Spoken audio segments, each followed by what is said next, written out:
Merry Christmas, Merry Christmas, Merry Christmas. Welcome to the Christmas episode of the Chip Off the Old Block podcast. What's going on, Dad? Merry Christmas. Hey, yeah. Notorious Santa Claus. Black Santa Claus at that. Santa Claus is actually black. No. No, man. Merry Christmas. Merry Christmas, family. Christmas. Wow, this is incredible. It's Christmas already. Yeah. Amen. That's wonderful. Yeah. I'm in the season. It's not a ton of snow out there, but I'm not mad about that. Got a chance to go through this drive-through this week, and we looked at some Christmas lights, and it was pretty good. I'm like, man, this is pretty amazing. But at $25 a car, it better be pretty good. There's 1,000 cars out there, so I'm sure they was doing well. It was way out, like Chesterland or something. It was pretty good though. Yeah. Yeah, I know. It's always a great time of year for me. It's exciting. When you guys were kids, it was exciting to try to do what my parents did, always make it a loving, family-centered, joyous time. And even to receive some gifts, which as a younger child, the gifts become extremely important. But as you get a little bit older, then it's just the whole thing, I was sharing with your mom, we used to actually string popcorn. Oh, man. I seen that. I don't know if I ever done it. Maybe as a kid. I can't remember. Yeah, just so many different things that. So it brings back great memories, even though my grandparents and my parents are going on to be with the Lord and most of that generation from our family. But it still brings back great memories, really great memories. Yeah. And I enjoy that as much as I do the rest of the holiday. And, being in ministry now, serving with so many families that we celebrate with is a joy. The challenges of this year certainly are playing a part in that. And so many families have lost people during this season, and that's a challenge. But I still think in the midst of it, there's still a lot to find joy. Yeah, 100%. And before we get too far and too deep into Christmas, I'm not sure if you're watching, but happy birthday, Kimberly. Oh, yeah. Kimberly was born on Christmas. I was teasing her because when I think she was about 5 and she looked at the Christmas pictures. And so she was saying, I guess she saw Dee Dee's birthday pictures or somebody's birthday pictures, and she was saying, where's my birthday pictures? Because her birthday was Christmas, so it always seemed more like Christmas pictures, even though we always got her a cake, always got a separate gift. But I guess as a 5-year-old, she didn't understand that, so I teased her about that today. That's like that's interesting. Like the benefit of that is like for you gonna get gifts from people that everybody else don't get gifts from. So it's like you gonna get a gift just because they can't forget. Yeah. I mean, it's like, yeah, I don't know. I guess I never asked her exactly how she feel about that. Yeah, her and Cindy were born on Christmas Day. Yeah, I know several people born on Christmas Day. Yeah, so that's, that was one of those message moments for me, being non-scriptural, not understanding Scripture, because my grandfather had passed the year before. And then Kimberly was born on Christmas Day, and I was like, man, my daughter's born on God's birthday. Man, what kind of thing is this, Yeah. All of that was a part of that, that leading up to April of that next year and, surrendering my life to Christ. Yeah, so it was really something. But that had a lot to do with it. I remember because Kimberly was born. And your mother said I had been on my mom's house. And mother said she was ready to go to the hospital. And I had set the dinners on the top of the car.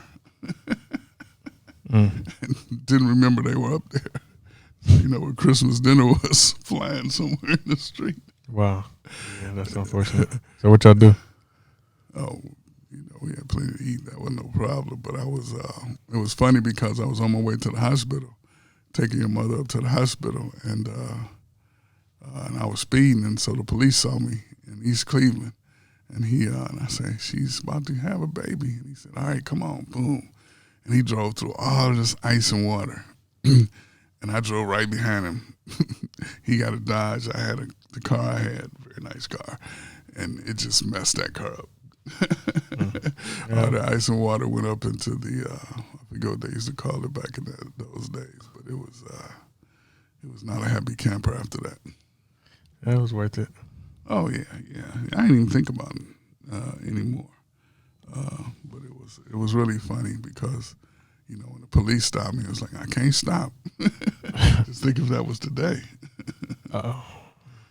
Yeah. I've thought about that. Yeah, because I didn't really stop. You know, I said, again, he looked and I said, she's giving in labor. And he said, follow me and let us to the hospital. Yeah.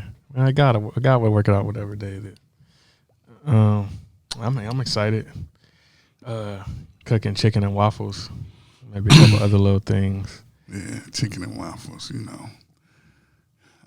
I get amazed at how people come up with chicken stuff, and I'm like, and when that became like a thing and a bigger thing than a bigger thing, I'm like, chicken and waffles. Yeah. It goes down there. I know. Everybody loves it. You know, we've been to some sets where they had some really great chicken and waffles, but, you know. I don't really see you eat waffles anyway. Are you not a waffle person? No, I'm not. Your mother's the waffle person. We got the pancakes. Special batter. I got the batter from the Cracker Barrel batter, the Cracker Barrel syrup. People was talking all this junk like Cracker Barrel got the best pancakes, and I was like, what? Cracker Barrel ain't got the best pancakes. And then I started eating their pancakes. I was like, dang, they definitely got the best pancakes. Well, I'm a pancake guy. Now, when I say that, I should say that because people hear. When I say something that's like ice cream, okay, I don't need nothing on my ice cream. I like ice cream. Now, if you put all that other stuff on it, it's other stuff. It's not ice cream. And I'm the same way with my pancakes. I don't need all that other stuff.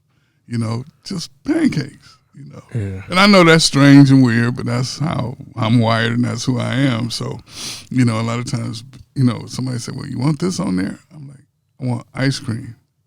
You know, now if I wanted a sundae or all those other things, I would say that. But I want ice cream. I want vanilla, and I want it plain. Yeah, I guess pancakes. I guess we like it that way because the only thing I'm gonna put on my pancakes is butter and syrup. Yeah, I say vanilla and regular. I'll be like, they got it right the first time. I don't know what all this other stuff is. Yeah, absolutely. And, you know, we were kids. Our big family, we used to make homemade ice cream. My mom would make it sometimes. Oh my God, I had some homemade ice cream within the past. When was that? Not that long, maybe within the past year or so. It was the best stuff I ever had. Yeah, I'm gonna get Brittany. Brittany, if you're watching. It was too good. I didn't even know she made ice cream. Now I'm hearing about all this good vanilla homemade ice cream, which is a good thing, you know. And it's amazing how, you know, you guys now, the younger generations, are catching on to some of the good stuff and making it alive for your families and things, and that's a good thing because that was a real big thing in our family growing up, making the homemade ice cream at our family reunion, and they had the crank thing too. You had to crank it. It was a lot of fun, you know, especially when we were younger. It was a lot of fun. You know, as I got older, then I just wanted the ice cream. When I was younger, I wanted to be able to crank it like the older people could. Yeah, it was an ego issue, I guess. I don't know, but I'm ready for the food. Oh yeah, well, see your nieces and nephews. I mean, they hit a home run this year with me. And I like the fact that they're really starting to think like, you know, they're 12, Andrea's 11, 10, 11. 11. Twins are 18, and I mean, they're starting to think independently, and they're like, we don't want that traditional stuff. No, not to not to say it like this, but I broke that mold years ago. Yeah. So we've been eating like different stuff. Now they know like that you can get whatever you want. They like, hey, we want this, we want that. But that's good though, because it's not just that though. It's like, I don't know, and it's not just me, but you know, we don't always necessarily conform to what it is. In a lot of ways, I'll probably just be like, oh, this is what everybody's doing, I'm gonna do this. Or if it's like, okay, this is what everybody's doing, but why are y'all doing that? Like, I don't agree with that, so I'm gonna do this. But for this reason, not just for no reason. Right, absolutely. Informed departure. Well, they're having a tailgate, and I'm really, you know, they're having all the tailgate food too, and I'm like, yes, this is a great Christmas Day dinner. Yeah.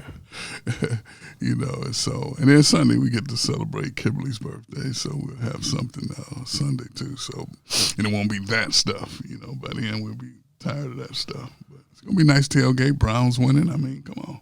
Yeah. I guess it's kind of early to get into sports, but you know, 10 wins, man. That's something. Something. And shoot, it's monumental. The way things are shifting, you know, we still got a shot. We still got a shot at the division. Got a shot at the division. Right now, we're in a good, secure wild card spot. And I'm gonna just say this on the record: Baker Mayfield's playing some good football. Yeah. I mean, you know. Meredith Baker. Goose me, where you at? I think he in North or South Carolina. He posted.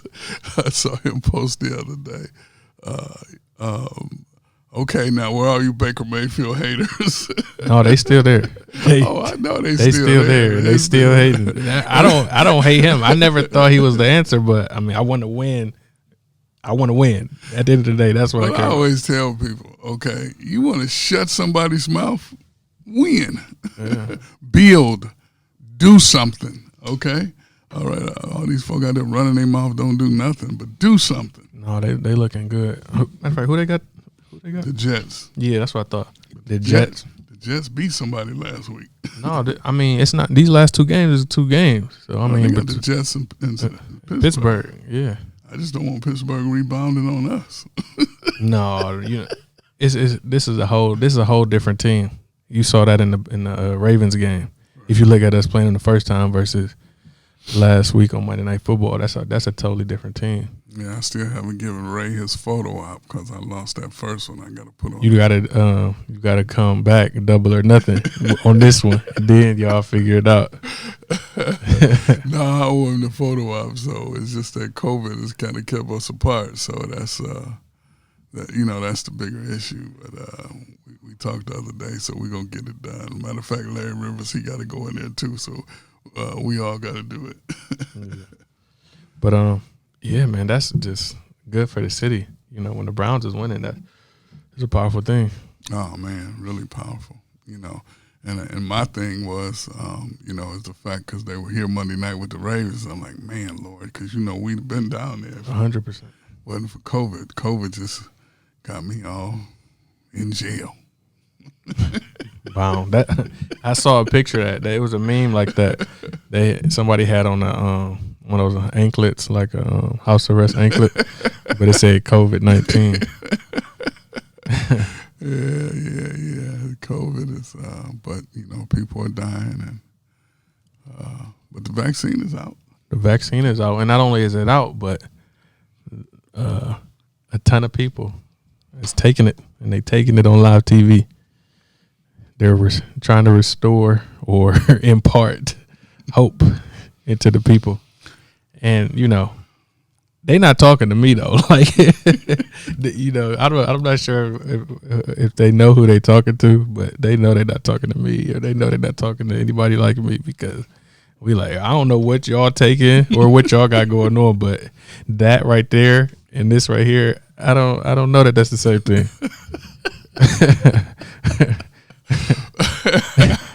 And let's wait. Let's see like how much time play out. Like that's like I get the point of it. You know what I'm saying? But if I don't have faith in you, this isn't going to help. Well, and that's what they're trying to do.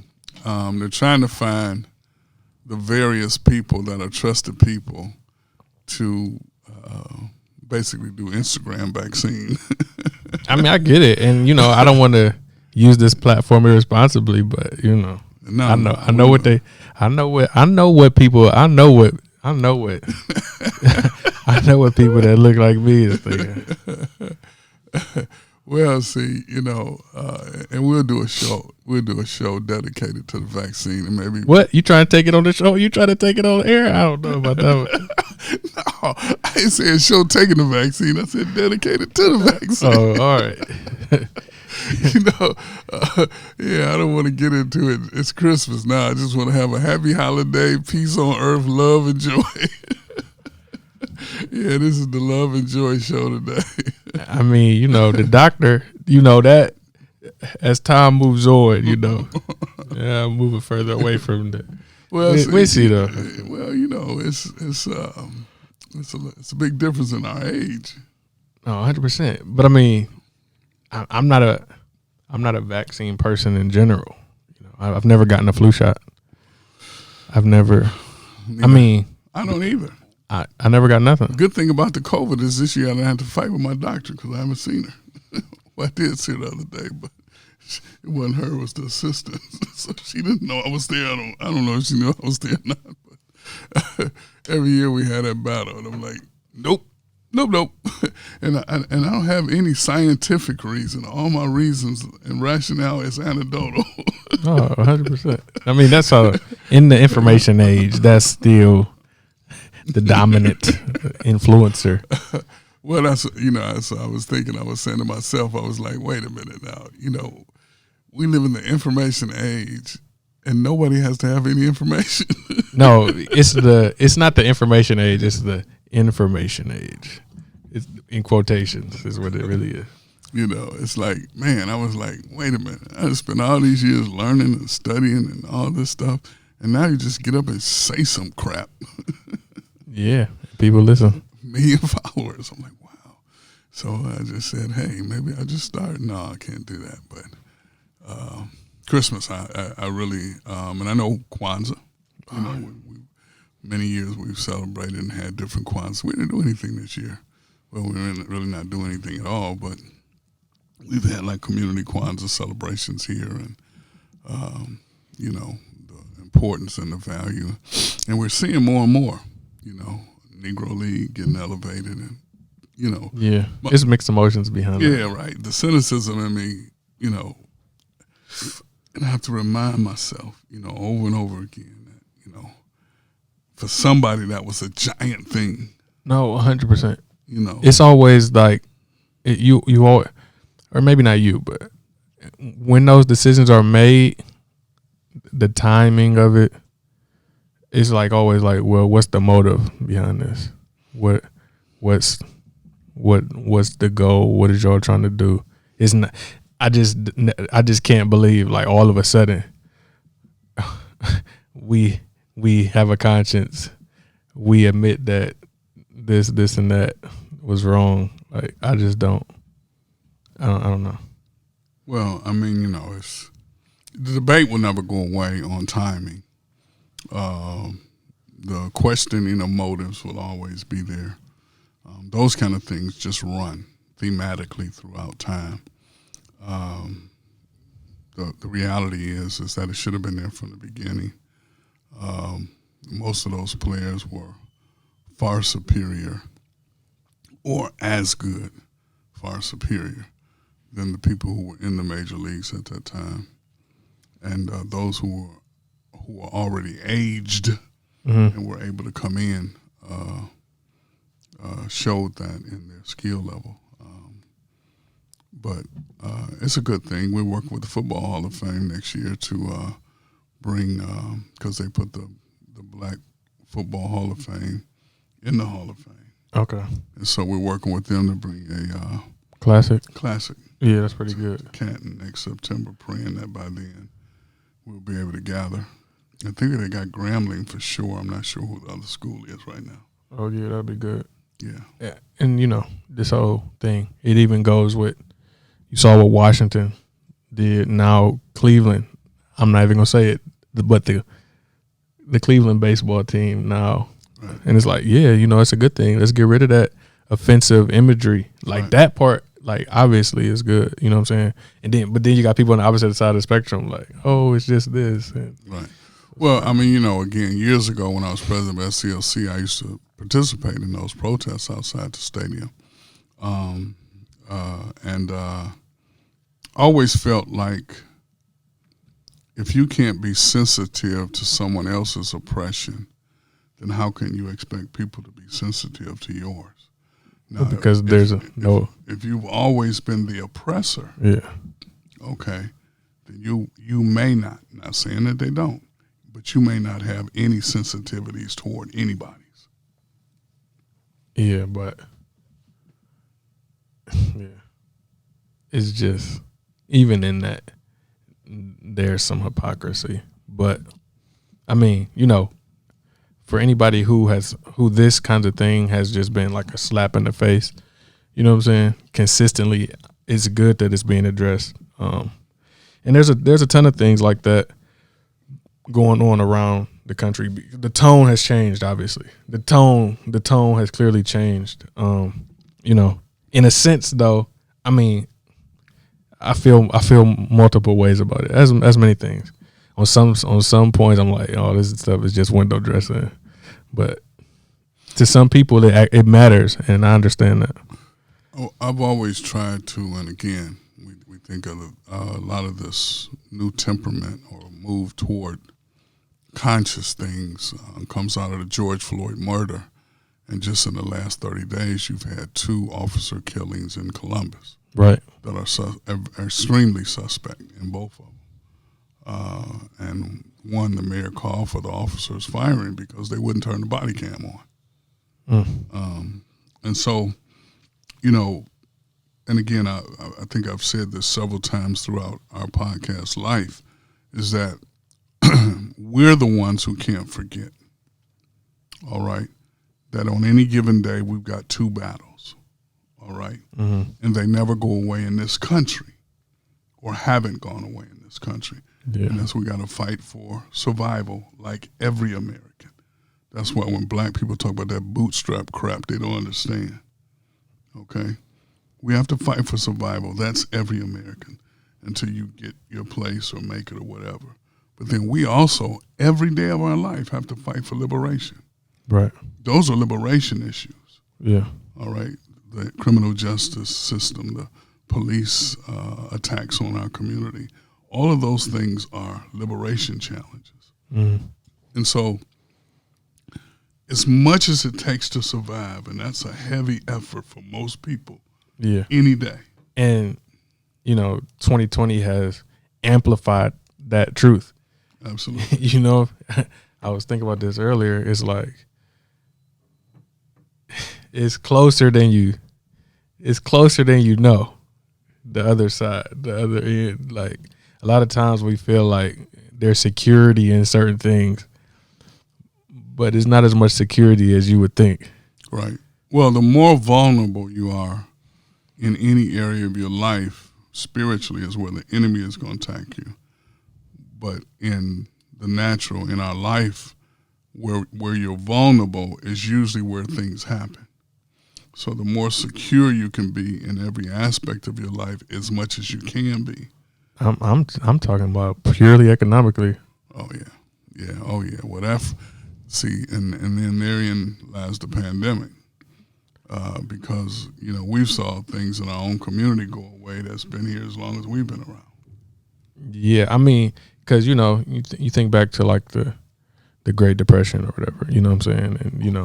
And Hoover flags and Hoovervilles and all of that kind of stuff. And you're like, man, how could all of these people? And then it's like, the majority of the country is not far away. Right. And that's just a harsh reality. And it's like, man, right. gotta.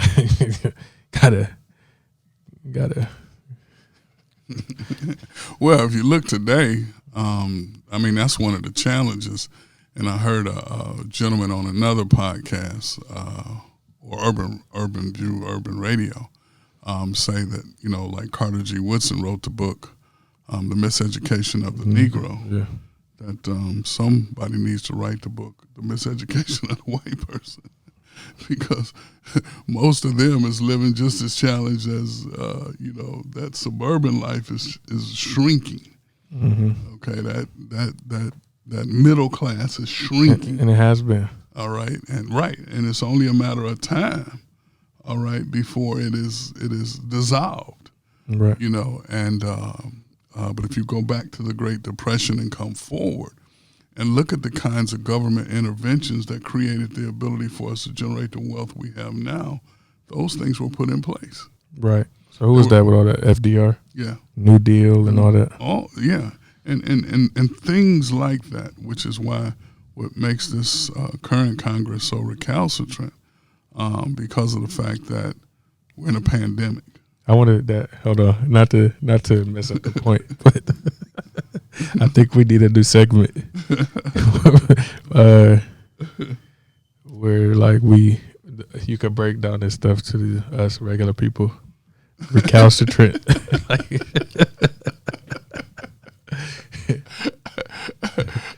All right, just for the sake of epidemiology. I'm a preacher, so I don't have to know what words mean. Oh, man, I shouldn't say that on the podcast. No, I ain't want to take away from the point. Well, I mean, they're just, they're old, they're rich, they're wealthy, they're secure. They're in safe districts. Yeah. None of them are running in any competitive districts. Right. Okay. They made sure of that over the years through gerrymandering, and Democrat or Republican, but mainly in this case it seems to be Republicans not willing to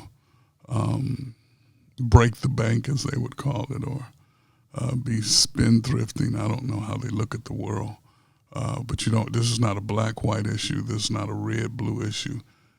The world is in trouble. The economics of this country is deplorable. Unemployment and those kind of things, real pain in real people's lives, and we're still, battling foolishness. You got a new president coming in, you got a president going out, and they're confused about that. That race was over November 3rd. What was the confusion? It was over November 5th. It was over again November 15th. It was over again up all through November, through Thanksgiving, different courts ruling. And then, December 14th, the Electoral College said, boom. I mean, that's it. That's how this country and democracy works in this country. And we're still fighting about that. And you still got certain recalcitrant people fighting about that. And it's, at a time, we don't need the country united. The heck with that. I don't understand that anyway. All right. But we do need enough people of conscience and compassion to work together to take care of the pain of Americans. Yeah. And you mean to tell me out of 100 senators, okay, you can't find 60 of them that care nothing about people? If it wasn't a pandemic and it was a person, like a group, a country, then they would all get along. That's the only thing that would a common enemy. But for whatever reason, since it's not a living being or people, that right. Well, I don't know if we've had a common enemy as powerful as COVID. Well, I'm saying the common enemy, the perceived common enemy around like 9/11 and stuff like that. Yeah. That type of thing is what I'm bringing together. No, I know. Absolutely. I understand that. And I didn't, I'm glad you mentioned it, but I didn't mention it on purpose. Yeah. Okay. And the reason why I didn't mention it is because there was a threat of an attack. No, 100%. The attack occurred. The attack has never occurred again, but all the protocols were put in place on us. No, it's always it's always smoke and mirrors. Homeland Security became more police, more law enforcement, more state troopers. No, Patriot Act, all of this other stuff, right? To monitor and control. Absolutely. And Absolutely. even now, in the midst of this, there's legislation being done to. I mean, little stuff is being put into place that those little things add up. Like what'd you say Warren Buffett said, and I could appreciate it about how I think there is integrity in this. The fact that he don't need to gouge you. I'll raise the price by a penny, but a penny times a billion, that's a nice little part. But so these little things.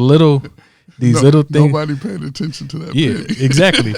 But for him, it meant a lot. So these little things that are being done, people don't pay attention to. Right. But for who it mattered to, is adding up. Oh yeah. And then it becomes down to an individual discretion of a prosecutor or a police officer or a judge, but these things are now in place, okay? And so now that they're in place, then that individual person's values and how they think and see the world comes into play. Yeah.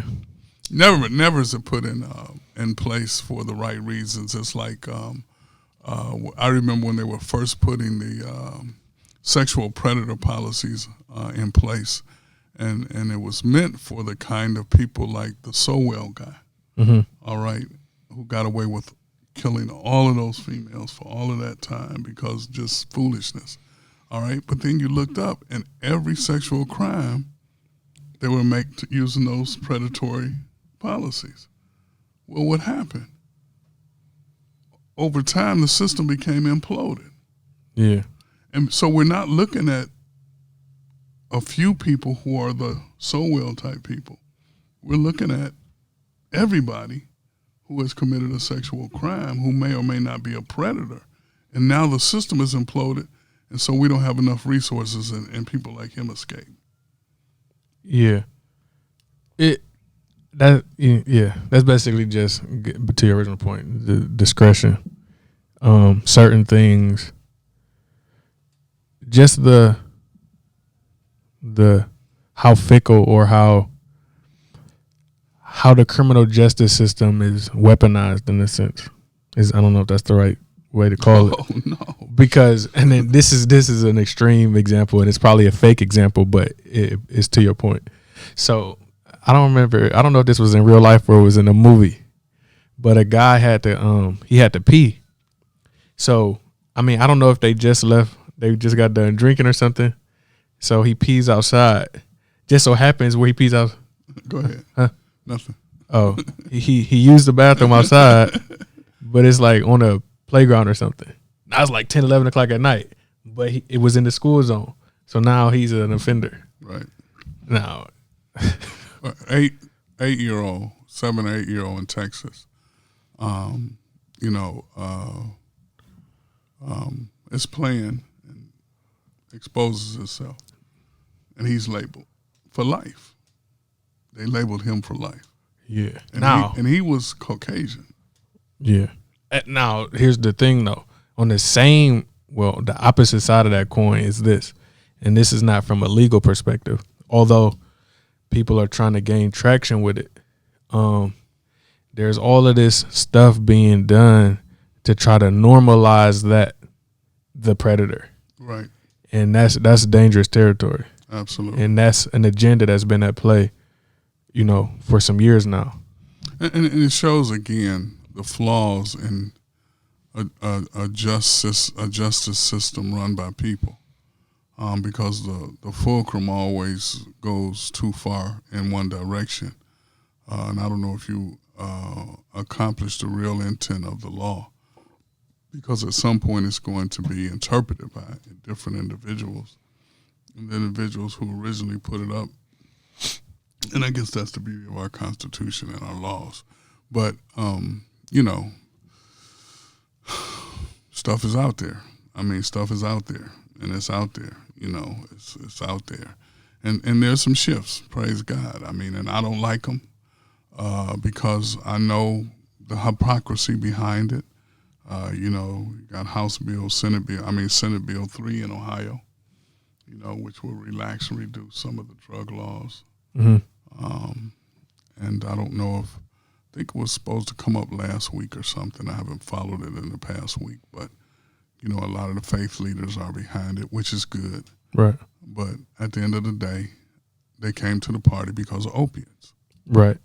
You know, when our kids were dying and mothers were abandoning children because of crack, you know, they were criminalizing, demonizing, and hurting families, locking people up and giving them felonies for crack residue.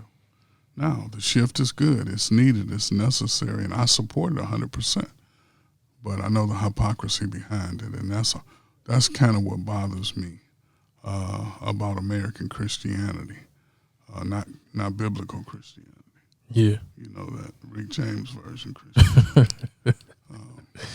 That's what bothers me about it, is because it's just so hypocritical. Yeah. So hypocritical. And I know we're all flawed. And the beauty about the walk God has given me is that I don't believe in this pedestal Christianity. Yeah, not at all. I can't get with that. But I also don't believe that you frustrate God's grace. And as Dietrich Bonhoeffer would say, we continue in sin and make grace cheap. I don't believe that either. But I don't believe in this pedestal. Well, yeah, but that comes down to just a fundamental understanding. And I just think that comes from knowing where the change comes from. Right, absolutely. Because if we could initiate the change, then there would have been no need.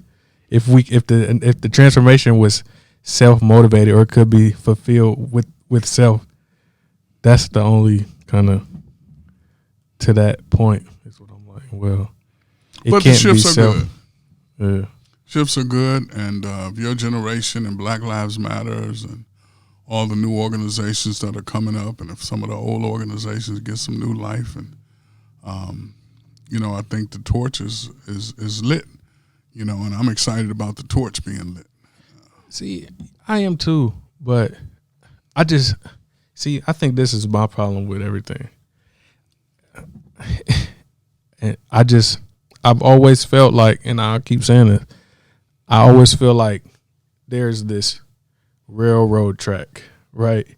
And the train is on it, the train is built, and it's going, the track can only go where it's going. Now we can do all of this stuff, right? And, you know, it'll be like incremental change, and some things are changed. But like, to get where we want to go, we need a whole different track and a whole different train. So it's like, we can accomplish some things, and we can spend our entire lives into some stuff that's only going to move incrementally. But I'm like, why not just devote everything into building like this whole new thing? Because now granted, that's what always happens in the process, which leads you. It's cyclical in a sense, but like that's like. But see, that's the Christmas present. What you mean? Building a whole new track and train. Yeah. All right. You know, a few questions would have to be answered. Is it a black train? Is it a train for people who want to go in a different direction? Is it a train that will represent the true platitudes of America? You know, because, and see, here's the beauty, because our foreparents came out of slavery with that understanding. God bless the child that has their own. Yeah. Okay. We've kind of integrated and migrated toward this inclusive reality that keeps slapping us in the face. But to build that new train is the fear of the conservatives. Yeah. Yeah, because this country, again, is recoiling. All right, that's what we saw the last 4 years. A potential progressive policy, or policy moving away from conservatism, because the country's not conservative. And I know I say that a lot, but it's not. I don't know what it is, but it's not conservative. 70 million? 70 million people is something. They may not be conservative, but they something. But they don't represent the majority. And that's what's so hard for them to swallow right now, is they brought out more people in the history of voting, and somehow more people came out against it in the history of voting. Yeah. It may not be the majority, but it's like if y'all got 55 people, we got 45 people, we gonna have a good fight. Oh, absolutely. Yeah, but see, here's the potential. Okay, is that every time you begin to build that new track and that new train, there's more and more people sick of both of it. All right, or there's more and more people that says, wait a minute, this train is about life. This train is about liberty. This train is about the pursuit of happiness. Oh no, I fundamentally believe. Don't hear me wrong. No, no, I'm just reacting to what you're saying. I'm not saying that I hear anything any different. It's just that, I mean, there's room right now. If never in the history of this country, there's room for that train right now. Oh, yeah. And I watched a couple shows. Your mother got Netflix now. Yeah. And so I never had that before, so don't be looking at me funny. All right, I just turn it on, whatever's on there, okay? All right, but so I watched this show, The Designated Survivor. Okay, yeah, I remember that. Yeah, and so he's an independent, and he becomes president because everybody else gets killed. And so I haven't seen any more of it. But this current, the next episode I guess I have to watch is he's got to run for president now. And no independents ever run, so the parties are trying to get him to come to their side. Yeah, and so he denied them both. He's independent, So I don't know what's going to happen, but to see if it gains steam. And the show ended, so maybe he didn't win. I don't know. And maybe it was just to reinforce the two-party message. Yeah. Whoever wrote the show got paid by the Democrats and Republicans.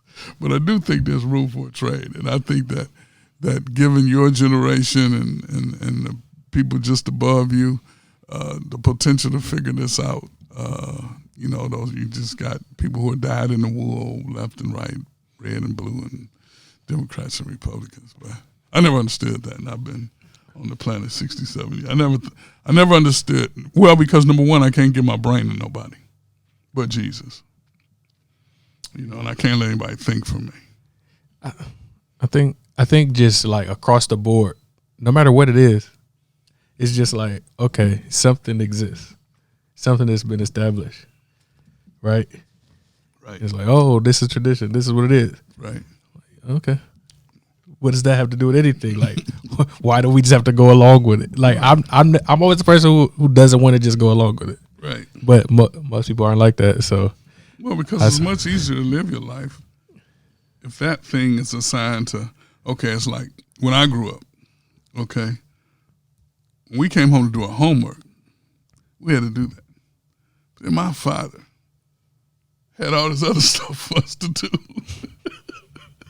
Yeah, but all right. So he didn't abdicate education to just the school, is what I'm saying. Yeah. All right, but our lives so busy, so you abdicate education to the school. You abdicate government to the elected officials. You abdicate your finances to your advisor in the banks and financial consultants. So what?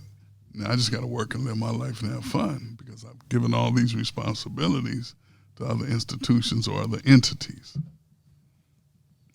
Yeah, I'm just saying, like, everything that exists, like, not the world, like, not the God, not the stuff God created, but all this other stuff, man made it, and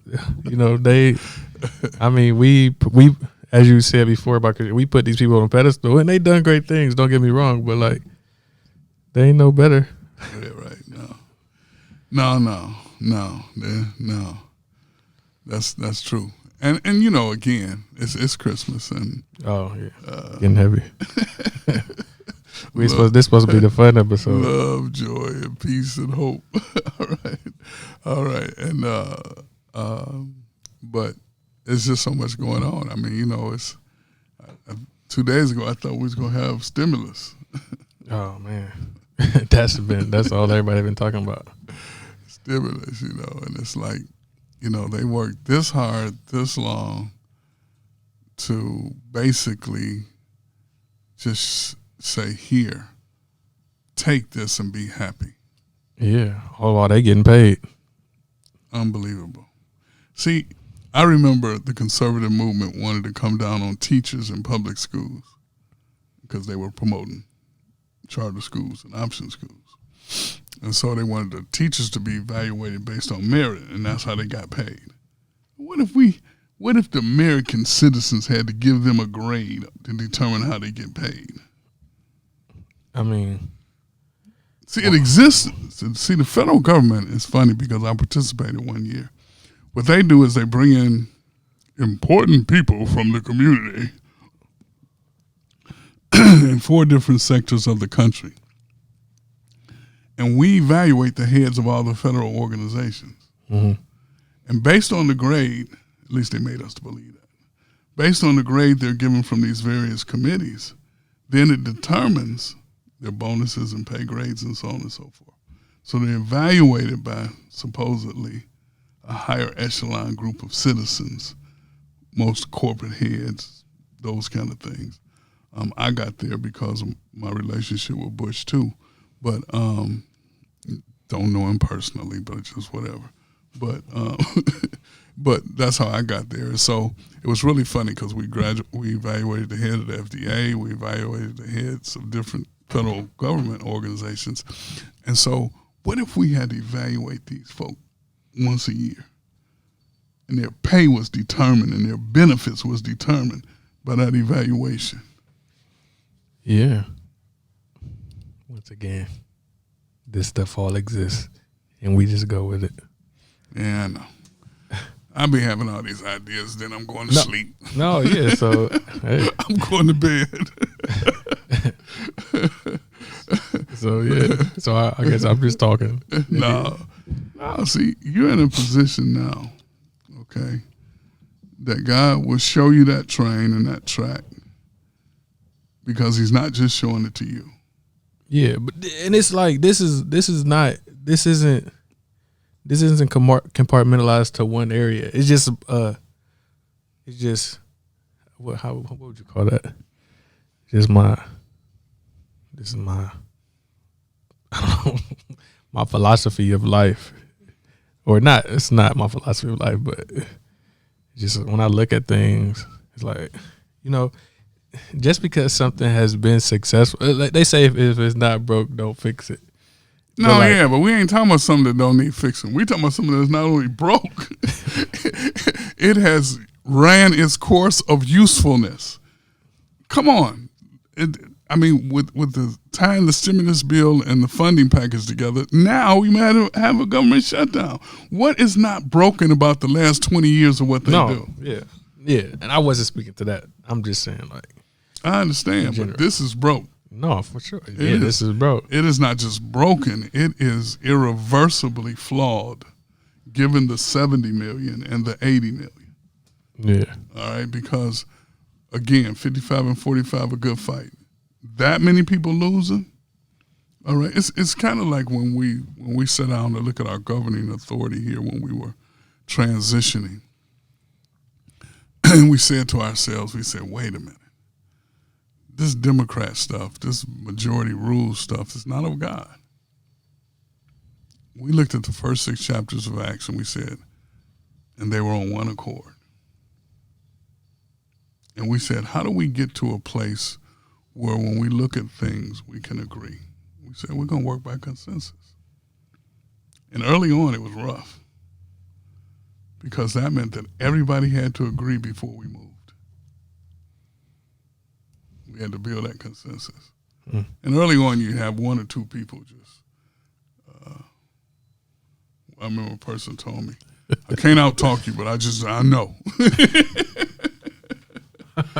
But it made me realize something that was very important because there's a benefit in being able to articulate what you think, like your train analogy, what you believe, or, like you've seen all the stuff we've done here, Envision, and then boom, we did it, got a team together, we just transitioned to Sanctuary. Elder Leroy brought a team in, him and Derry, and boom, it was over with less than 12 hours, So that's a very powerful thing to be able to envision something, dream about it, write it, put it out into action, then have it come to life. everybody can't do that and doesn't have that experience. So I realized, wait a minute. And I didn't know I was doing that. Mm-hmm. But because you can articulate your position, there's some people that don't have that gift. So how do you get them included? How do I win them? So it became important for me not just to be able to articulate to them, but to build a relationship with them to gain their insight, so I could then say, okay, that insight has value, but how does it make this go forward? Right. And I would do that away from the group so they didn't have to be embarrassed. Because then I learned, wow, you can't, men can't handle that. If you want to develop your men, grow your men, love your men, be with your men, you can't be just doing things. I didn't know I was doing it, okay? Yeah. But because I could articulate, I didn't realize that everybody couldn't do that. And plus, I was the youngest person in the room back then. Yeah. Well, with that, it's a lot of factors. There's some stuff that I think, but I ain't gonna say it here. Not right now. When it's time.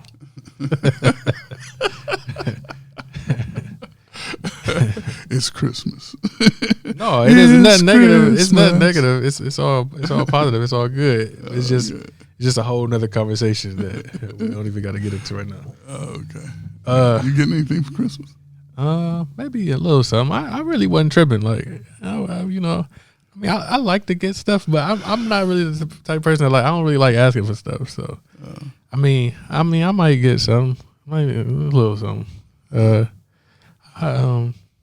got some gifts, but usually whenever if it's birthdays, holidays, whenever it's gift time, it's easy for me.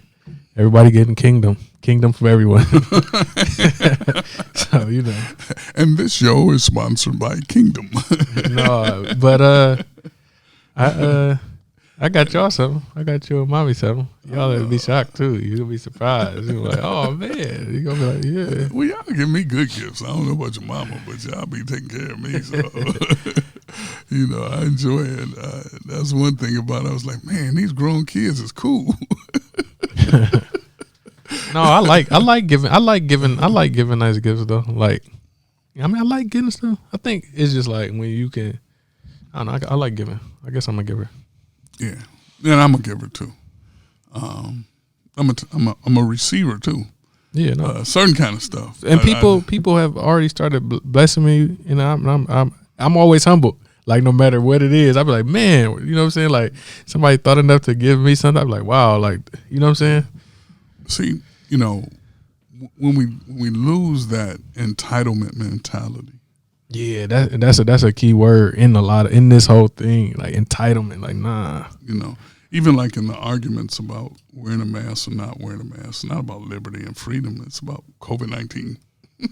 Yeah, it's like I never dreamed that I would wear a mask as a black man. No, mask and gloves this year got a whole new meaning. Mask and gloves in the past means something else. Now we all got mask and gloves. And it's well, no way I was putting no mask. When I put on my ski thing in the wintertime, I'm like, oh, Lord, please don't let nobody mistake me. No, that is so, man, like, you see just how fast stuff shift because, and that was initial thought, like, man, everybody walk around with a mask on. I don't know what they gonna be on. But every time I walk in the bank, I'm like, Lord, please protect me, please protect me. No, I've been only going to the machine. We were at a golf course in the tournament. Was you with me? When that guy said that, and I was like, wait a minute, punch that dude. Hold on, what happened? Yeah, we was at the golf course, and the guy was making a joke. It was kind of a racist joke, I think, but wow, you see that big black dude in the mask? In any other setting, that wouldn't be warranted. Oh no, I wasn't there. Yeah, maybe Rod. That was there. I was with Rodney. I don't know, but it was funny. But then it was like, slap this. No, don't slap him. No, that those little jokes. They be going. That happened to me. Well, I wasn't as offended by the mask, but he said big dude. No, I'm a little dude. A regular sized dude. No, that's what happened. Me and mommy went to the comedy show one time. I was at a comedy show with mommy, and then it was just like to my knowledge, it's just like first come first serve. So when you get there, that's when they're gonna seat you.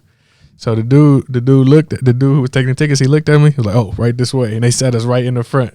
I knew that was gonna be something. he just needed a black dude for his bit, and then I was like, "Oh my god." Nah, bro, you sent me up there. It wasn't in poor taste. The dude was funny. It was cool, but he like, oh man. Well, I was a little more in shape at that time, but even then, I've never been like a big dude. But it was like that's like one time I was flying somewhere, you know, those small jets, and so this giant dude. He got on and he sat next to me, and he was trying to get his seatbelt fastened, you know, because you got to pay. But this plane wasn't big enough for that anyway. He said, "Man, these planes ain't made for like people like me and you." And I'm like, "What?" I ain't know you. Yeah. And I'm like, "Get up!" And then I told myself, "Get your fat butt in that gym." Yeah, man. That's what I'm trying to figure out. I'm gonna take a break from lifting at first because, you know, that little back injury, that was a little, then, you know, I was worried about it. But now, man, I got to get back out to punch some iron. I'm not going to the gym. And matter of fact, no, I ain't going to say that on camera. But I got to find out what's up. LA Fitness, I don't know. I don't know what's going on, what they've been doing. I don't know if they've been taking my money or not. I know someone, yeah. Hold on, is it LA Fitness? What's the gym? Is it LA? Lifetime. No, not Lifetime. Yeah, LA Fitness. Yeah. Yeah. Well, you know, your mom and I built our little gym, so I just took a break because of, you know, I was a little challenge last week, and then I went off the wagon and been eating like food is going out of style. So I was like, go on and enjoy yourself through the holidays. Get back on the wagon January 2nd. So I'm like a crackhead right now. No, I shouldn't say that. Forget it. But I'm like somebody right now fiending. I'm like eating everything. That's why when they said, "Oh man, we having a tailgate food," I was like, "Right on." I said, but then I said some stuff that the kids don't eat because I want some bratwurst and stuff like that, and some steaks and stuff. And so You got all that? Yeah, I'm gonna have to get a plate. I didn't get the bratwurst, which I still. No, I don't eat those. that. You probably the only person that eat that. I got the steaks and all the rest of the stuff though. They laying it out. I ain't kidding. They laying it out. You know, I eat the chicken, but I ain't eating no waffles. Your mama eat the waffles. Pancake? Oh, I eat pancakes. Oh yeah. I mean, I got the Cracker Barrel stuff. So. I remember one time my poor mom was in the kitchen crying almost. We went in that morning. I don't know if I don't remember who all was there, but she must have cooked pancakes for 2 hours. My father came in there because he got mad because we was messing with his wife. He came in there and said, "Get up from that table. Come on out here, because y'all eat like horses. I'm going to work you like a horse." Yeah. I think we were just trying to see that day. We were trying to see how many pancakes you could eat them all day, and you literally be cooking them all day. And my poor mama kept cooking them. Yeah, man. So I don't know. I'm excited. I think it's gonna be a good Christmas. Yeah. Excited about wrapping up the new year. Oh, got some exciting ideas. So our next show, we gonna be coming live on there. So if you come on Facebook or whatever, you can engage. We gonna be taking some calls too. So you need to get connected so you could find out the information. Yeah. Well, now y'all see, I'm doing this podcast because he drugged me to the podcast. Now we're about to do all this other stuff, and so pray for me. I like to talk. Now that's one thing. That's not a problem. No, I'm enjoying this. This has been a good year in this sense, and chopping it up with you and the small production things we've done, as I've learned, being the holdback. But going forward with some of the ideas we have is really exciting. The whole thing, and especially, as the vaccine has affect, prayerfully we get a new administration and we can get some cooperation. I don't know if people will respond to the first 21 days or the first 100 days of President-elect Biden's call for the entire country to wear masks for 100 days. You know, he's not making it a mandate like some crazy. Hold on, so people not wearing masks? Oh, it's against that constitutional right. They have the right not to. Hold on, and where is this? A lot of places, a lot of people. Oh shoot, man! I was getting some food last night. This girl walked in without a mask. Yo, you got to go. You got to go. Right. That's like somebody walked up on me last night in this place, and I'm like, man. You know, I'm like, no. I'm trying to be a Christian.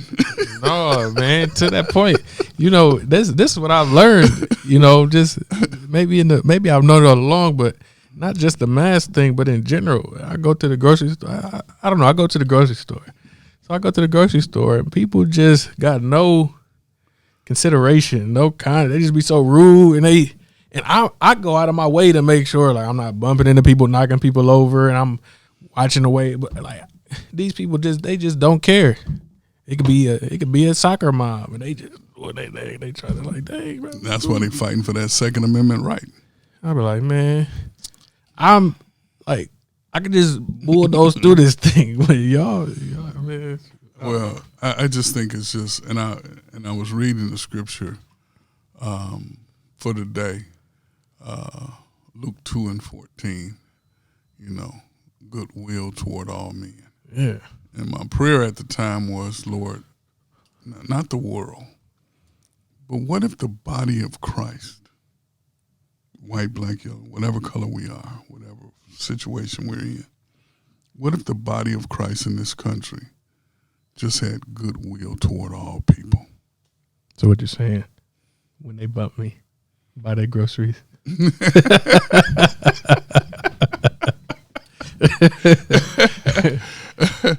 I don't think I took it that far.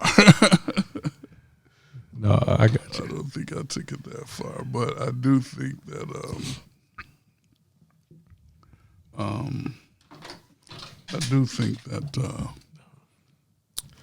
I don't know. And again, we're all in these vessels of flesh, you know, but I pray for myself, you know, and I tell people all the time that the major work of my ministry is on me. Always. Yeah. That's the major work of my ministry is ministering the word that I teach and preach to myself. And I do a pretty good job. 40 years, I ain't slapped the hell out of nobody. Had plenty of opportunities, plenty of desire, never did, because the Holy Spirit constrains me. Okay? I mean, a lot of different things, you know. I say a lot of stuff. And hey, it's Christmas to all my weed and wine people. Merry Christmas. I'm going to put that, I'm going to cut that. That's going to be the promo for this episode. I'm going to chop that part up and we going to put that out and let y'all know. I know my tongue, my speaking in tongue, every time I say that, all my members that speak in tongues, you know, they start speaking in tongues. Lord, we know you're anointed, but just what's wrong with him? And I don't know. I just, you know, there's a grace that comes with being free.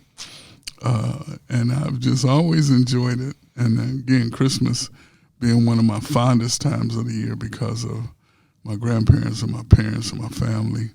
And over the years, just the joy of things we've done here at Mount Sinai Friendship United, our family. And now my grandchildren, you know, and they're getting older. And except for the youngest one, which would be 6 months. Yeah. Wow. Christmas Eve. 6 so as months they're tomorrow. seeing this. Yeah. As they're watching this, he'll be turning 6 months. And I haven't got a chance to play with him yet and hold him and all that kind of stuff because I'm not touching nobody in this COVID. I'm not touching my grandchildren, but I look forward to that time, you know. And I was talking to Megan the other day. We were talking about vaccines and COVID and stuff, you know. And I said, well, look, man, shoot, I got to be around at least another 20 years because I got to see this dude do some stuff. I don't know if he's going to play golf or football or basketball, whatever he's going to do. I know he's going to be a scholar. I'm not worried about that, but, you know, I got to see what he's going to do. So, yeah. So it would be good. I saw Tiger and Charlie. Yeah, man, that was really good. Oh, man, it's like, wow. And I know his dad would be like, his dad couldn't believe it. I know his dad couldn't believe it. Yeah, that was really good. This kid, I mean, obviously the whole world couldn't wait. You know what I'm saying? It's like how LeBron is dealing with Bronny. Right. The whole world is at it, but man, they delivering. They got the goods. They got the goods. And again, that generational blessing, whether for Tiger and Charlie is golf, and for LeBron and Bronny is basketball. For us, it's ministry. I mean, and you know, we know different families where in the funeral industry, I know families in different places. Yeah. You know, families who parents were lawyers and now they're lawyers, and medical people, and on and on and on. And that being able to, you know, have that generational anointing, generational blessing. And somebody said, well, hey, they talking golf and basketball. Well, it's an anointing. It's a gift that comes from God that they perfected in the natural and utilized it to bless their lives and to bless the world that loves that thing. True, man. That thing can be a ministry. And if it would have been a ministry for me, it probably would have gone another way. Right. Oh, absolutely. Well, I mean, you know, that was the irony. So when I would go on the college visits, you know, they would put me with like the team pastor, but then I'd be trying to hang out. So you know, it wasn't. So you got caught in my rep. Oh, that's the pastor's son. No, it was just like I should have hung with those guys. No, but it was good to see Tiger and Charlie, man. That kid was balling. And it just made me like, man, I need to play some golf. And they, man, you know what I've been thinking about? I don't know what I kind of want to go to that place, and they got more indoor places now, and they clearly ain't nobody gonna be around you. So I'm like, I might go in there and get this swing together. Well, you know, your brother sent the thing yesterday. I didn't see it. Oh, his swing looked pretty good. Oh, he hit the ball. He was just, you know, going through the motions. Oh, he was at his spot. He always talking that. He always say he gonna get out there, but he not gonna do it. Well, see, he didn't realize how good he was, and it's just because he couldn't. And that's just sibling rivalry because he couldn't hit the ball as far as you could. That's what made him stop. Yeah. I think he'd have been okay because he was as good as anybody else because he learned just like you did. He couldn't even hold a club when I started him out there. Yeah, no, he was younger than me. You know, so yeah, but you never lose that swing once you get it. So I lost mine though. I did have one. I lost it. Yeah. What else in sports? Ohio State's in. Oh man! We knew they were going. After all the drama, everybody knew who was going to be in this year, and I laughed at Jimbo because I'm like, Jimbo, shut up. Yeah. There's no way that Texas A&M is going in over Notre Dame or Ohio State. Right. With a loss. It's just clear cut, and like we was talking about the other day, it's just. These programs, I mean, and Notre Dame has been in the mix. They've been in the mix. But Ohio State, Clemson, Alabama, I mean, they're just a cut above right now, and it's been that way for the past 10 years. And see, people believe that Clemson came out of nowhere, and they didn't. No, they've been building. They've been building. I mean, and every year, and they've been putting the resources in. They've been in the recruiting. And you see top people sending their kids now to Clemson. Yeah, you know, sports people. I mean, you look at Sweeney, you look at Saban, right? And then, you know, ironically enough, you look at Urban Meyer, but then now you got Day. And it's like, wow, you know. Yeah, but this guy stepped in. Really, I mean, you know, if Justin Fields isn't hurt last year, they don't beat us. Oh, I 100%. Okay, and that's, you know, we're not crying sour grapes, but it was the truth. Because right on that one play, he just couldn't make that move.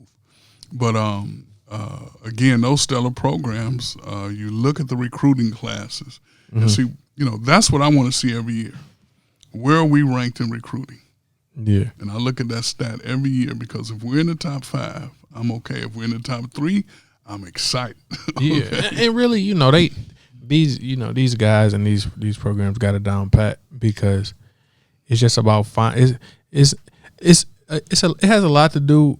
It has less to do with like the rank and the ESPN rank and all of that. Like that stuff is cool and that stuff is good, but you got to find those players that fit what it is that y'all do. And when you plugging them in like that, and you got that system, it just goes. But see, those schools, and they know, and see, nobody's crazy.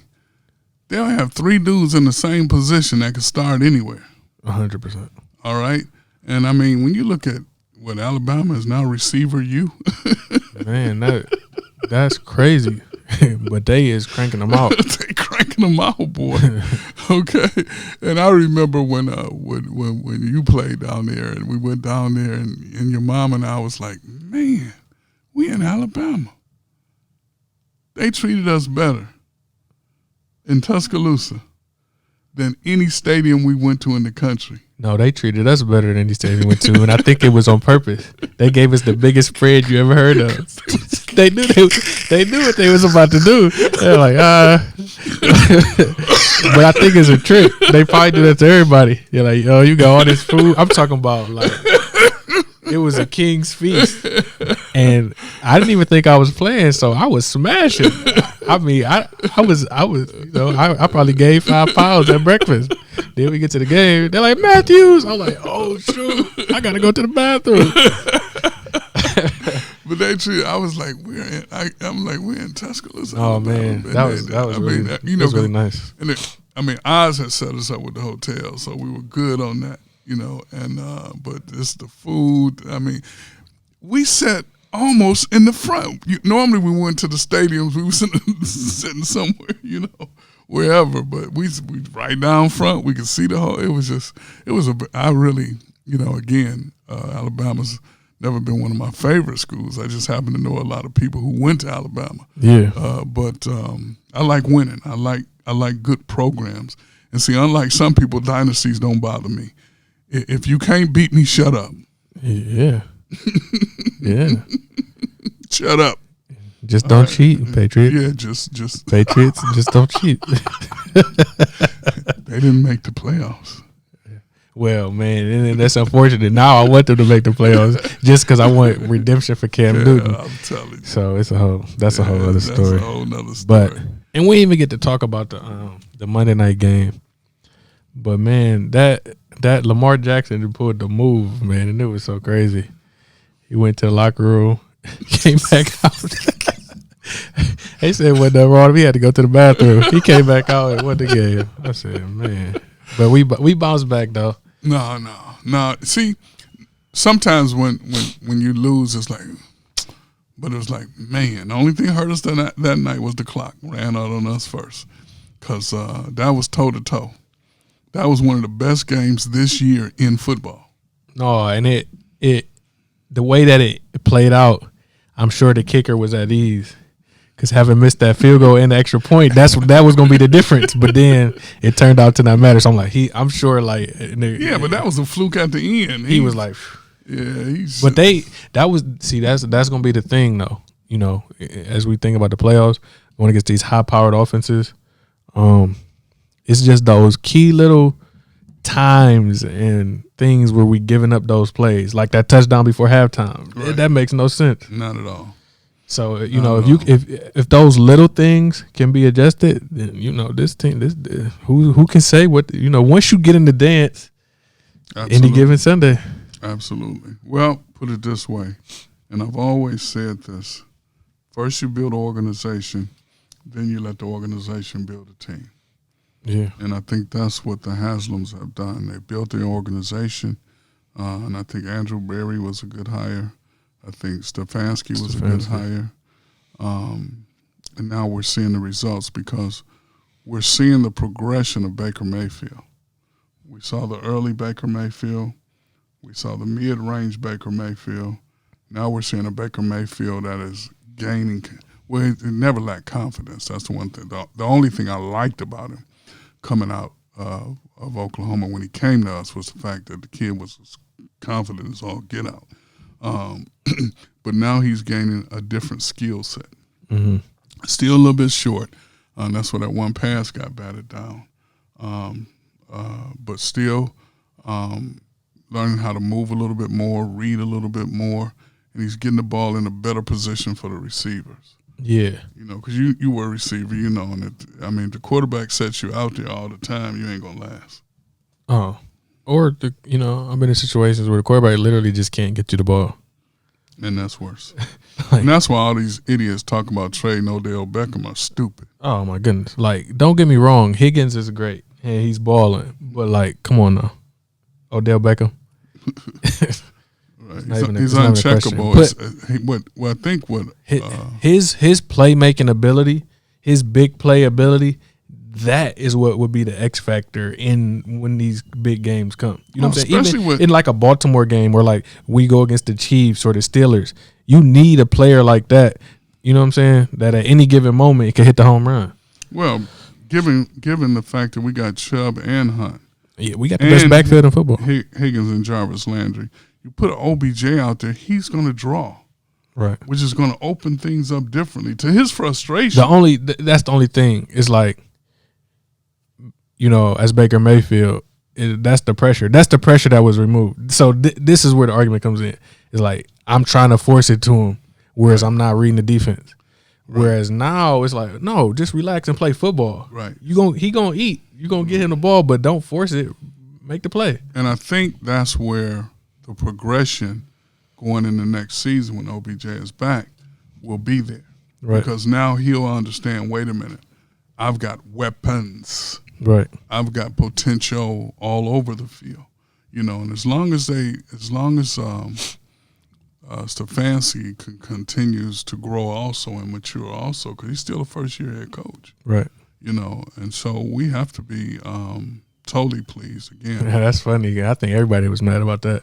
But ain't nobody mad now. Oh, see, what does winning do? Shut their mouths. Winning is what winning cureth all things. Cureth all things. When you will, when you build, when you accomplish. Okay, all right. When you make things happen. All right, it separates you because it's just such a small group of people that can do that. Yeah, that's what I posted a quote from Mark Zuckerberg. It was like, they don't care about what you say; they care about what you build. That's right. That's right. Because in the end, all the hating on him that's been going on, the antitrust and all this stuff, doesn't matter. Look at what he built. Yeah. And see, somebody like that can build it again. Yeah. I don't think he'll have to, but right. He can build it again. Yeah. So it'd be interesting to see. NBA is back. Yeah, it's good. LA got their rings. Yeah, those rings look like a LeBron design. Yeah, probably so. They gave a tribute to Kobe on there. Oh yeah. That was good. And from where I'm sitting, I know a lot is early, so the sports people got to talk sports. But man, to me, obviously it's a long season to go, but it's looking good for them. Oh yes, and again they added that kid from Atlanta, Schroeder. Yeah, and the other guy. From the Clippers. Yeah. Oh, that's what I was when I was telling you, like, they put a team together. They got a team. They lost last night, but they was really just celebrating the championship and getting their ring. They was waiting to go in and pop the bubbly. LeBron's one of my wine people. So that was good. KD and them boys played last night too. Well, he dropped a 20-something piece on them. Yeah. That's good because you never want to see. I always hate to see guys get injured. I've dealt with a lot of injury in my career, and especially somebody as talented. You never want to see somebody lose or go down with injury. No. Like, you know what I'm saying? Like, even if they not on your team, like, that's one thing I hate. So it's good to see him bounce back, especially from that type of injury, because Absolutely. But and I know Cleveland don't, but I like Kyrie. And I know Kyrie lives on another planet. He definitely lives on another planet. But I don't care. The boy got handles. No, that's without a doubt. We'll see. To me, and not to critique him, it's been more so injuries, which was a question even before he got into the league. Yep. So the question was, well, is he durable? And then it's just the other stuff. So maybe KD can be the person that he, as he said, he got his first clutch player. We'll see just how clutch they are. Yeah, it's gonna be interesting because I think KD went out to Golden State, got the championships. He never got them at OK, and I think he feels like he should be in that Mount Rushmore discussion. Oh no, he definitely feels like that. He feels like he's the best player. Yeah. Like he doesn't even think it's a conversation. Yeah, absolutely, it's not. And I mean, the league works better when it's like that.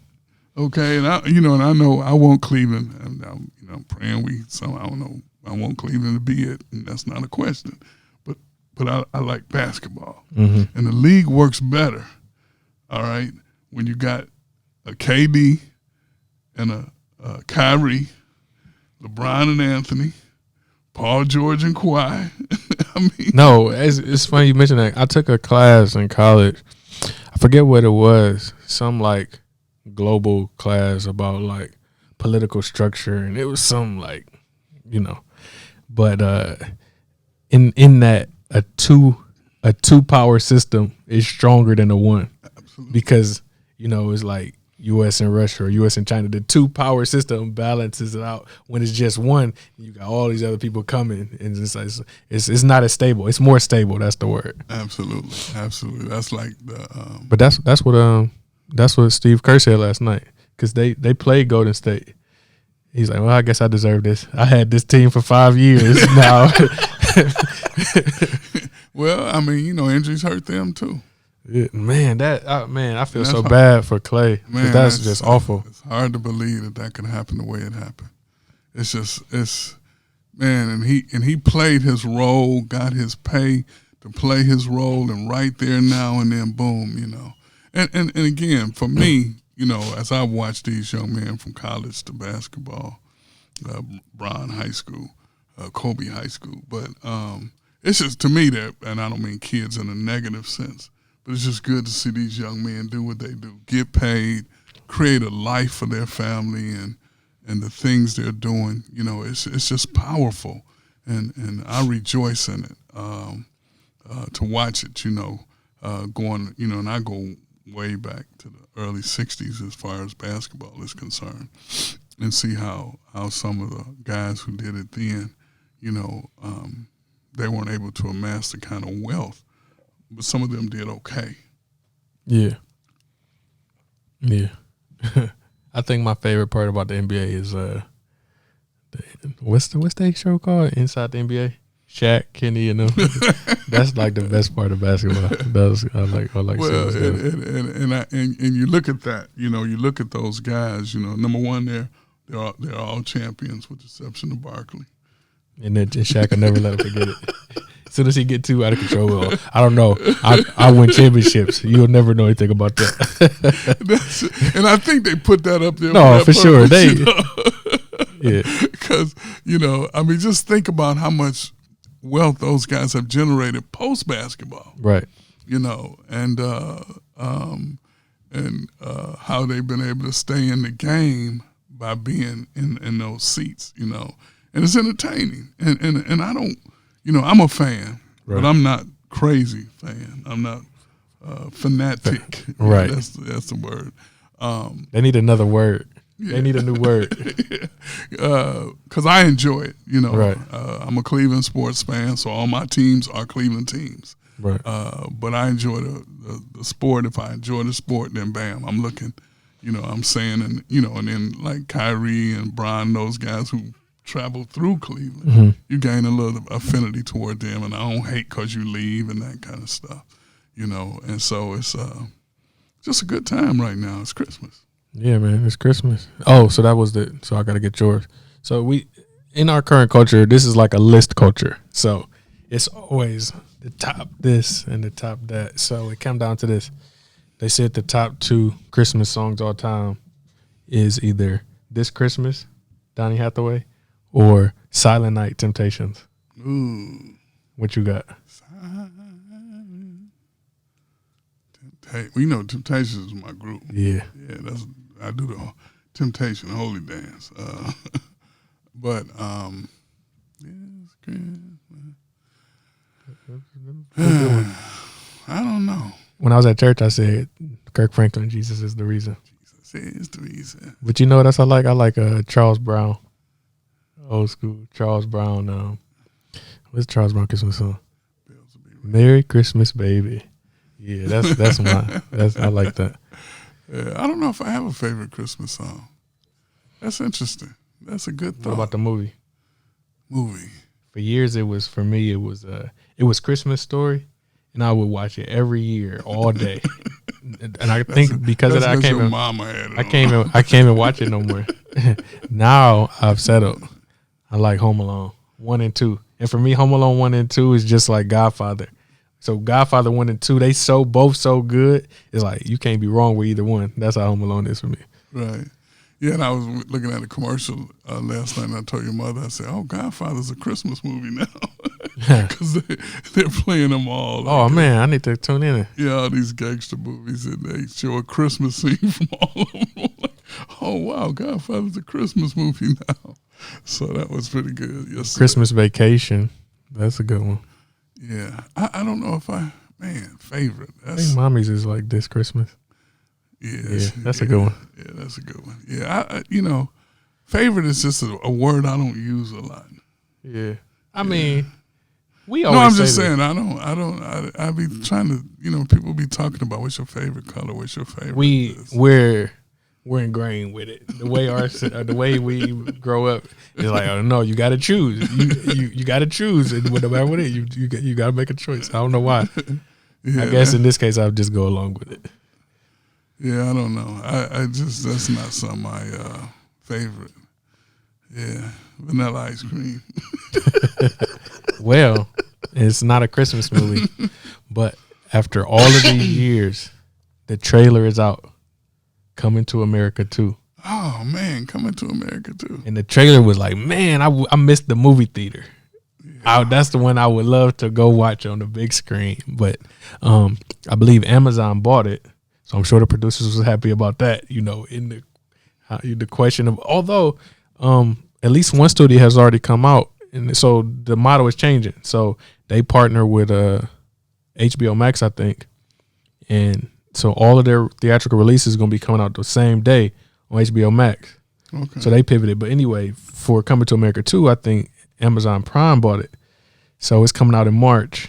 And so my point was, I'm sure the producers is happy about that because they got their money on the front end. They ain't got to worry about all the questionables. Wow. So Amazon Prime. I just found out the other day. I had Amazon Prime for a long time, but I didn't know what that meant on the TV. They probably email you every day like, you have unused Prime benefits. You're like, oh, that's good. I never look at them. Yeah, exactly. It's all kind of stuff on there. I just found out DJ Khaled got a podcast on Amazon Music. I listened to it the other day. I was like, dang, I didn't even know he had this. I turned the TV on, the Amazon Prime, and all these movies and things came up. I'm like, oh, man, this is pretty nice. I haven't had a chance to look at any of them. The trailer looks good, though. And from the trailer, the premise is basically like he has a kid in America.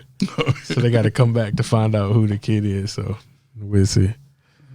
Oh, he dropped a seed while he was here. Yeah, I guess he sold his Royal Oaks.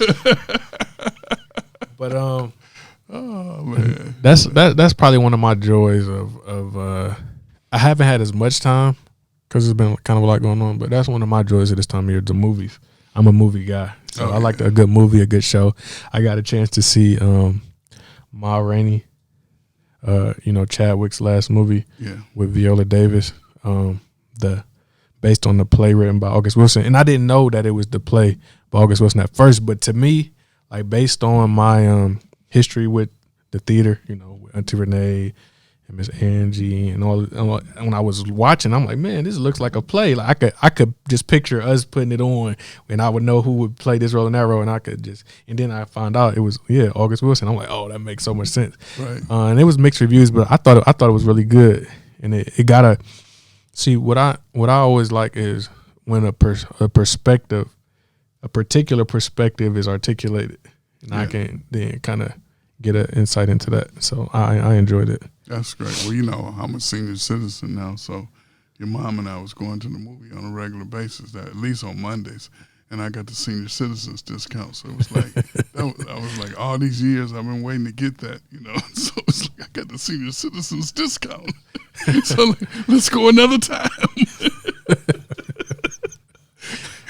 So it was like, I don't even know how much it was or whatever, but it was like, that was pretty nice. I get to see, I would go in there and say, senior citizens, please. Even at the golf course, you know, I used to be with Ryan and Archie all the time. And so they would want to give me the senior rate, and I had to say, no, I'm not eligible for it, you know, because, you know, I didn't want to be telling no tale, and, you know. Yeah, that's honorable. So, because, you know, most black folk, you know, come to buffet, oh no, you're 7. No matter how old you're 7. That's everybody. You be hating on no black people. I don't have. That's the only experience I got. Did I do that? Maybe not you, but I've gone to buffets with other people. Oh. You would never do that. You're like, no. If the age was 10 and I was 11, my birthday was yesterday. I'm 11. That was one thing. No, that's one thing. Like you don't play those kind of games. No. But then now when I go to the golf course, it's like senior citizen. Shoot, man, lower rate. You done paid your dues. Yeah, right. I'm enjoying this senior citizen stuff. I wish, you know, it's like some restaurants you can go in and get free coffee. I'm like, free coffee? Oh, yeah. Man, I don't even drink coffee, but give me some coffee. When I first went to Kent, this is coffee right here. When I first went to Kent and I wasn't living there yet, I would have so much time. So like after one of my classes, I'd go into like McDonald's, and then it'd be like all these old dudes in there to see what they coffee. I'd be like, oh. No, Myron, that's like Myron retired. And so before the COVID hit, Rob, that's another friend of ours. So we were trying to figure out which McDonald's we was going to take over. Even though I'm not retired, I could just go sit there with them. Yeah, they used to be in there kicking it. They had a crew. Oh yeah. That's part of retirement. I'm like, shoot, I come hang out. And the coffee is free. I think $1 or something. It was something low, real cheap. I think you get refills and everything. Yeah, but that's exciting. A lot of I know it's like kind of like real uncertain times, but I just feel like there's a lot to look forward to. There's a lot of positive things that are going to happen. There's going to be some negative things, like, you know, let's just be honest, because there's this thought pattern. I don't know if that's pathos or ethos that is like and it's not just based on 2020, but 2020 is like even more like amplified. It's like, okay, it's 2021 now. Everything's better. Like it doesn't exactly work like that. Right. But I mean, I understand, you know, the idea that a new year, new hope, like it's a, you know, new possibilities. Right. But it's just like, that's the only thing I don't like about like this calendar system. I don't know. Well, see, reset. I mean, but it's like every day is the same. Is that opportunity though? Like, but then that's exactly what I was going to say. Is that we have the opportunity to take advantage of resets. Yeah.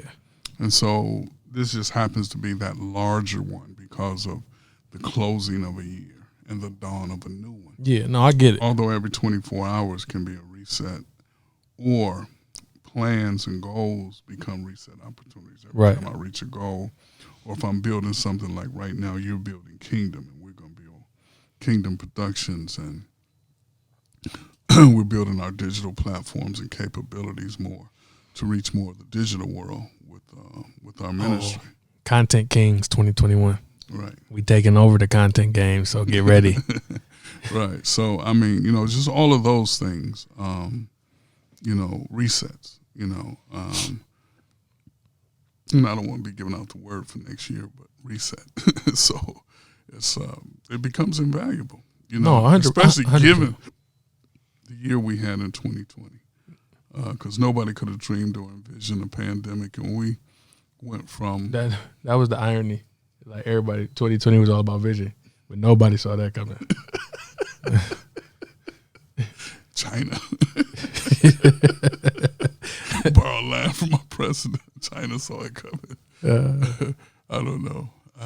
Even though, granted, it was already here. They just wasn't talking. They was just trying to not say nothing about it. Well, I think the one sportscaster was really upset because he felt like he had it back in October of 2019. Real early in this year, we all had something. I don't know what it was, yeah, right. but it was something. And it was pretty crucial. I don't really get sick that often, but this had me down for like a day or something, a couple days. No, I was sick. I ain't going to say it was it, but I can't say that it wasn't. And a lot of people had that feeling. And a lot of people were questioning because early on they weren't saying what it was or anything like that. And, a lot of people were raising that question and praise God, for all of us who survived and are surviving because absolutely. Over 300,000 people have gone on to be with the Lord because of the COVID and just all the various realities that exist. So, yeah. So, I don't know. Merry Christmas. I hope y'all having a blessed day. If you tuned in, relaxing, doing your favorite little Christmas thing. Oh, yeah. And my favorite, I said I didn't have no favorites. What's your favorite? Other than playing with your mama, but my favorite is food. That's my favorite song. It's my favorite movie. It's your favorite sport? Favorite sport. Oh, it's gonna be some Christmas Day game. So I will be participating in my favorite everything at the tailgate. Then we're gonna have Kimberly's birthday. Shoot, I'm about to go in, boy. This is gonna be a great, great Christmas. Oh, I want a good game. I want a nice game. I want to get a good game going. I gotta figure out what I could do. I want to play something. I ain't had a good card game, a good nothing game. Well, hey, Rodney, but I called Rodney the other day to get him to buy me something for Christmas. And I asked him for a PlayStation 4. He said, okay. And I was like, why are you saying that? He said, because PlayStation 5 is all idiot. Yeah. I was like, oh, man.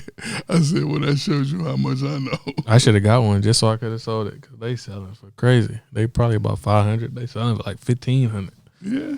Well, they in the beginning, they create lack. They create the scarcity and then everybody be able to get them. I remember when y'all used to have me running that gauntlet. Oh man, I've been out of that for a while. So they on PS5. The last one we had was PS3.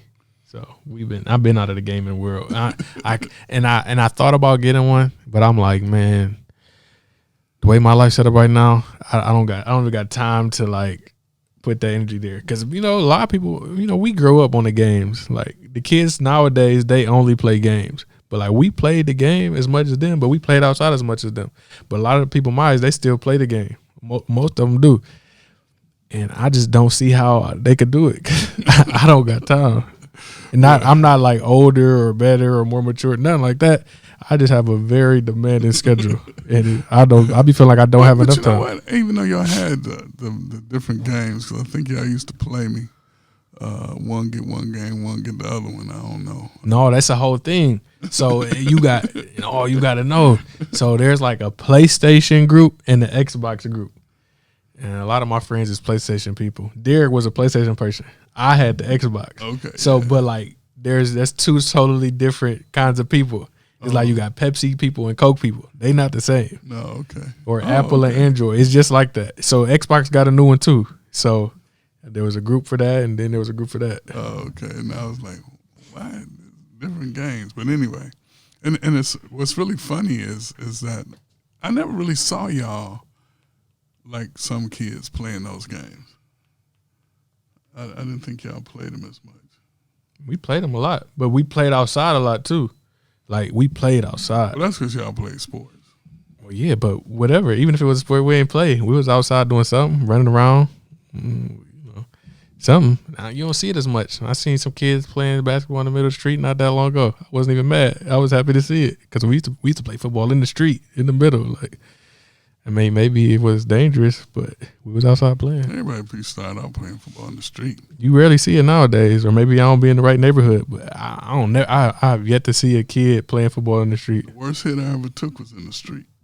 No, the worst hit I ever gave Derek. Well, it was in the front yard.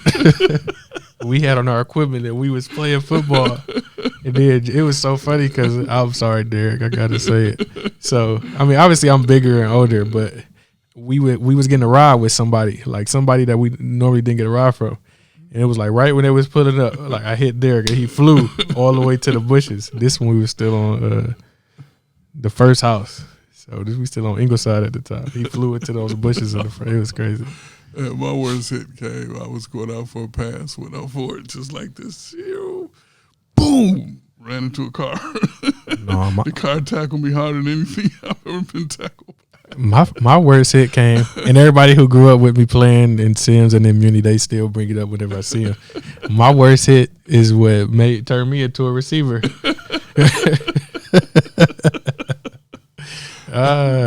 All right, you was a running back. Yeah, she probably should have always been a running back, but yeah, you want that rock. No, you want that rock. That was the difference. But this kid, man, it was helmet to helmet. So nowadays he would have got ejected or something, but not in those days. When I played helmet to helmet, it was you could literally murder people when I played. I probably had a concussion. And it was no felonies, no misdemeanors, no nothing. Matter of fact, if on the film you didn't kill at least one person, you was gonna have a bad film day. Oh man. Yeah. It was crazy when we played. I remember I got my leg hurt. They created this thing for my leg, this pad with the hole, the donut, because it was ugly. This donut hole thing, and I was out there with my leg all taped up. Yeah. They didn't give us no Novocaine or no drugs. They just sent you back out there. Yeah. But it was football, it wasn't. And I appreciate today. Because today the business aspect of this thing, and I know that they always call us old school, say well it's not really football. It's still football. Oh no, it's definitely football. And it's crazier because they're bigger, they're stronger, they're faster, and they hit harder. No, and I was watching. You remember Gilbert Arenas? Yeah. So he was he got a show. I watch all these different shows just to see what everybody got going on, but I like Gilbert Arenas. He was really good, and he was like all these players nowadays. He was them before them. Wow. But anyway, like Steph Curry and all of these point guards that shoot, that was him. But this was like back in like 06, 05. But he was just talking about what you just mentioned, like the evolution. Right. That's why he don't be having those arguments about like with the different generations. Now, granted, in their time or whatever, but it's like if you put a current day LeBron James in here or this person there, like. This is a totally different. This is not the same thing. Not at all. No, because just think every generation. And Bishop Tudor Bismarck taught a principle some years ago at a conference I was at, and he was teaching how you gain from where you come in at. Yeah, exactly. Okay, so.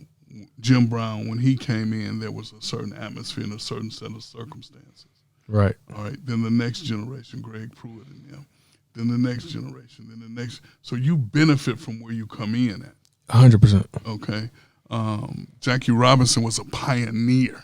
Right. Okay. So look at all the guys who benefited from where he came in at. Yeah. And then I remember, because I really wasn't there early on in your football career because, Warren and Big Andre was there taking care of you when I was at church. And the first time I seen you really run, you in the 7th grade and that big tall dude. I was like, man, goodness gracious, this kid is fast. And then, we got to high school, middle school, then Mark was, starting to train. We got to high school, Mark was training. And then I said to myself, well, you got to get this kid the edge. I remember I brought Don in to give you the massages and things. And so if you think about just those little things then and what the kids have access to now. Oh, yeah. Like that alone. So, like, I don't know, like, how y'all gym classes used to be or, like, what. Because I can't imagine that y'all had, like, training gyms for, like, just for sport. No. Exactly. So I'm saying then you got it's just only going to keep getting more and more like The one thing we had to do in gym class, I think that was, and maybe not gym because that's more general, but I mean like, you know, we had this training that we what training for us was? What? Running and hitting. Here, hit each other. It's run 2 miles. It's not to compare the eras. It's just certain things. It's more as it goes on. There's only going to be more and more skill because the training and the information, the science everything. Is refined. It's science now, man. It's science now, and it's powerful. And that's what I'm saying. That's why, to say that this generation is not something that's crazy, but to look at the progression is powerful. Yeah, because it's only going to get better. Right. And you want our temples, our bodies, to be in the best shape possible to play in those kind of arenas. I mean, those are gladiators. Oh, you have no choice. Yeah. You can't, like, how people do what they do, but it's all never mind. Well, I mean, I never appreciated strength training. Right. When I was in school. Yeah. I never appreciated it. Matter of fact, I ain't really started appreciating it until about 8 years ago. No, man, that's what I learned as soon as I got to college. The type of what they had us in, like it obviously it prepares you for what you're gonna do, but the way that they had it set up, is like you're not gonna get hurt. I mean, you like there's natural things that are gonna hurt. You might break bones and stuff, but as far as like certain type of injuries, like I'm always pulling muscles. No, you can't train like this and pull a muscle. It's impossible. And that was the power of Coach Ted Ginn Sr. Right. Because he understood that strength training, the value of it when it came to pulling muscles. Right. He understood that powerfully, and he prepared those guys too, really in a powerful way. And I learned that even now because I do strength training now when I'm not off the wagon. I see the benefit of my legs and my arms and things because, I always say this, and you hear me say it a lot of the podcasts, is that I would rather have gym aches than old man aches. Yeah. And, I'm at that age. I mean, I'm not old. I'm young. I'm not as young. Certainly not as young. But, a lot of people that grew up with me, they were never an athlete or nothing. So, it's like it's a certain trajectory you go on as far as your body. No. You go to the 10-year reunion, then you go to the 20-year reunion. It's like, ooh. Then you go to the 30 reunion. Ooh. Then you go to 40 and see this. I'm getting close to 50. What year is this, Myron? Oh, man. 2021. That's 50. Wait a minute, I gotta end the podcast. I gotta go to bed. I'm sorry, y'all. I know we've been going anyway. It's Christmas, Merry Christmas, but I gotta go to bed. I'm sorry. Myron, 50 years. Do you believe this? 2021 is, Lord, me and mine, I had to go. 50 years, that's a cause for a different celebration. I had to call up some of my weed and wine people. No, that's good though, man. A lot of people, we talk about sometimes they start to they don't want to embrace the age and they go, I'm like, this thing only gonna go one or two ways, Well, you know me, I embrace it with no issues at all. One thing I'm grateful for, I like my name, I like my age, I like my life. Yeah. It's secure within itself. Yeah. So, all right, one last thing about Christmas. No, that's too much. I ain't gonna get into that. Maybe for another time. Maybe off camera. Yeah. All right. Well, it's Christmas, and we pray for you and your family that the blessings of the Lord be upon you. If you got any health challenges, we're believing God every day for your health and strength. If you have any financial challenges, we're believing God to open up the windows of heaven over your life, to give you the favor you need, to send angels to come and meet your needs and be a blessing to you. And that as we close out this year and celebrate the birth of Christ, that the Christ in you will be the biggest gift you gain on Christmas Day. Amen. See y'all next week. Merry Christmas. Love, joy, peace and hope.